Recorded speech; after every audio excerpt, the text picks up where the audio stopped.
Assalamualaikum warahmatullahi wabarakatuh. Semangat pagi Bapak Ibu, adik-adik, teman-teman pembangun bisnis jaringan MW.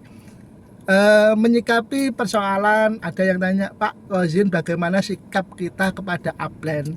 Atau sebagai upline, bagaimana sikap kita terhadap downline tentang sebuah keaktifan? Seperti ini, menurut saya, sepemahaman saya, antara upline dan downline itu partnership kerja, ya, tidak ada sesuatu individu yang diuntungkan lebih. Itu simbiosis mutualisme, saling menguntungkan. Pada dasarnya seorang upline butuh downline untuk bisnisnya berkembang, dan downline butuh upline untuk membimbingnya. Tetapi pada titik tertentu ada batasan-batasan tersendiri. Kalau kemudian semisal istilahnya downline-nya dihubungi sulit, dibimbing, masih sibuk dengan urusan yang lainnya, maka upline seyogyanya bisa memfokuskan untuk juga mencari downline yang lainnya. Jadi harapannya seorang upline tidak hanya punya 2, 3, atau 6, bahkan 7 downline, tapi punya banyak. Dan seorang upline biasanya karena kapasitasnya terbatas, dia akan memilih downline yang paling aktif untuk skala prioritasnya. Dan ini memang bukan bisnis sosial, tapi ini adalah sebuah bisnis di mana kita akan berlari cepat kepada orang-orang yang mau diajak berlari. Yang kemudian masih ogah-ogahan atau kemudian masih punya kesibukan yang lain, ya sementara kita abaikan, kita nomor 2-kan. Begitu juga downline. Downline jangan kemudian merasa kalau aktif itu menguntungkan upline. Tidak juga.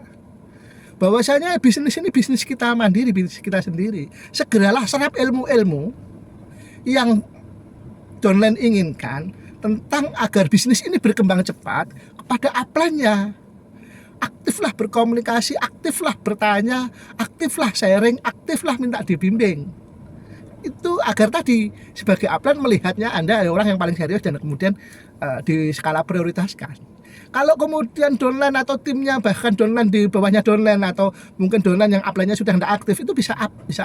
Nah, seperti itu. Kalau kemudian tim downline-nya cuma sedikit sih, mungkin semua akan tercover, apalagi dengan metode digital sekarang semuanya masuk di grup, itu akan tercover, terbimbing. Tetapi kalau kemudian grupnya sudah mulai banyak, terus butuh ada hal-hal strategik yang kemudian tidak bisa disampaikan di salah di grup, itu seyogyanya japri, komunikasi. Kalau satu kota, kalau masih satu kota dekat, nggak apa-apa, silaturahmi.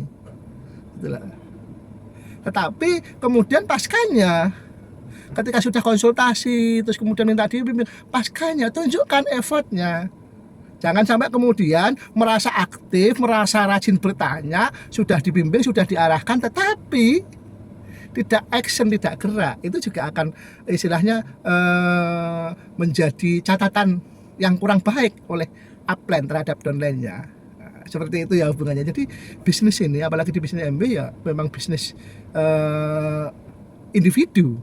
Bahwasanya kita bertanggung jawab kepada bisnis kita. Tidak ada yang kemudian mutlak bahwasanya kalau downline aktif yang untung upline, atau upline-nya karena downline-nya sudah aktif, sudah upline-nya pasif aja. Tidak, mungkin ada di titik tertentu yang kemudian itu tidak bisa seperti itu. Ya, itu catatan pagi saya. Akhirul kalam, wassalamualaikum warahmatullahi wabarakatuh.